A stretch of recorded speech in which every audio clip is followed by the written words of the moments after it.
Hello everybody and welcome back to a new episode of Spanish Vibes in Motion. Today, and after our latest video on the Spanish grammatical mood, we will concentrate on the present tense of the indicative mood. We will study its general use, the verb endings, the regular verbs and its conjugations. So do not waste any more time and let's plunge into our today's lesson.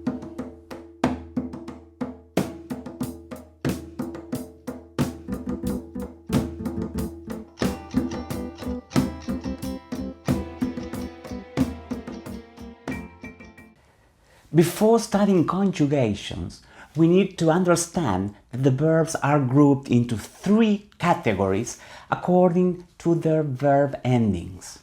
These endings group the verbs into the following categories. Verbs endings in AR, for example, like the verb cantar, which means to sing. Verbs ending in ER, for example, the verb beber, which means to drink. And verbs ending in IR with the verb vivir, that means to live. Verbs are made up of two parts. The first part is called the root, which is obtained when one drops the ending of the verb in infinitive. For example, the root of the verb cantar is cant, while the AR is the suffix. This happens the same for the rest of the verbs. For example, for the verb beber, beb is the root and ER is the suffix. And for the verb vivir, viv is the root and IR is the suffix. Once we understand the verb ending game, we can proceed to the next step, which is the conjugation game for the regular verbs.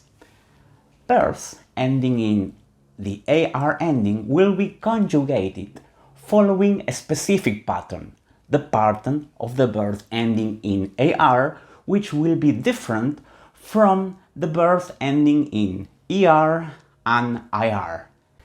Before starting the conjugation patterns, let's introduce the personal pronouns that are used in Spanish, and these are shown here. Yo, tú, vos, él o ella, nosotros, vosotros, and ellos.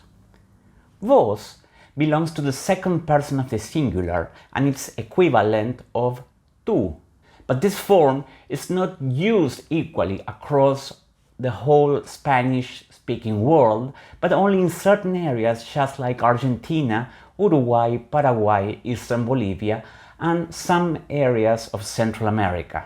It is not used, for example, in Mexico or Spain.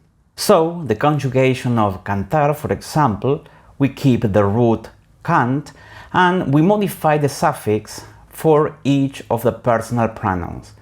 And this is how it's being conjugated. Yo canto, tú cantas, vos cantás, él canta, nosotros cantamos, vosotros cantáis, ellos cantan.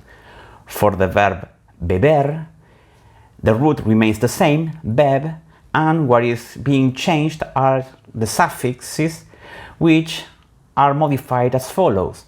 Yo bebo, tú bebes, vos bebés, él, ella bebe, nosotros bebemos, vosotros bebéis, ellos beben. And finally, the verb vivir, where the root remains as a viv, and the suffix changes in every person as follows. Yo vivo, tú vives, vos vivís, él, ella vive, nosotros vivimos, vosotros vivís, ellos viven.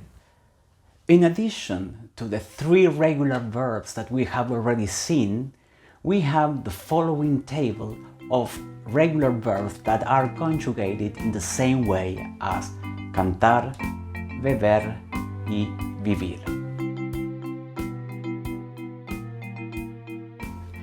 So, why do we learn the use of simple present in Spanish?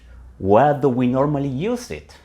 Well, needless to say, that is used to express actions that are in progress, to describe a state, a characteristic, a feature of a person or a thing, to tell usual actions, to declare universal statements. So let's see the following sequences of somebody's routine to etch it in your memory.